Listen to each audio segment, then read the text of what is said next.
Yes. Matthew 25 says that at one point, God will bring the nations of the earth to the valley of Jehoshaphat. Yeah. He will divide them as the sheep and the goats, and it's based upon how they treat Zion. And we just saw on December 1st, the United Nations passed 6 anti-Israel resolutions specifically regarding Jerusalem. And what was so marvelous is that President Trump, the following Tuesday, declared historically that the United States would recognize Jerusalem as Israel's rightful capital. Yes. Which it is. Yes, it is. I really believe that so much of this intercessory prayer that's been going on in the United Nations, but from believers across the world, there's a culmination. And God's favor is coming upon this nation in Genesis 12:3, in that we are being blessed as a nation because we are blessing Israel. This act that the president made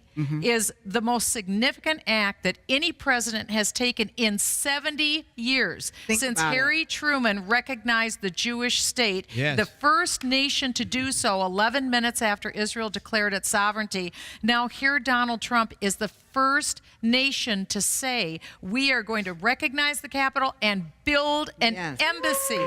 And they will do it. They will do it. The White House has said in a phone call that we were a part of that every single time a president has declared they will build an embassy in a country, it has been built. And they said, this is a done deal. The embassy will be built in Jerusalem. So we can be grateful. Why are they treating the president like he wants to burn Jerusalem down or something?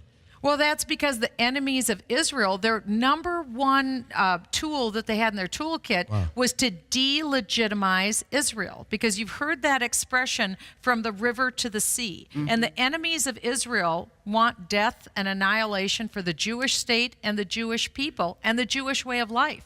And so what the way that they do that is to delegitimize the fact that the descendants of Abraham have any hold on that particular land. We know that's not true. We know that God gave a people to a land for a purpose, to bless all the nations of the earth. And so the number one key of Israel's enemies is to delegitimize God's people, God's land, God's connection to the land for the purpose of blessing the nations. And so President Trump did a jujitsu, and he pulled the rug out from under the enemies of Israel and said, you know what? This is a fake argument, because guess what? Jerusalem is the capital of Israel, and we're going to announce it. It is. So no longer can the enemies of Israel continue to make fake statements, fake news. President Trump said, we're just going to go with reality. We're going to agree with God. And I think that that will bring blessing to this nation. I really do.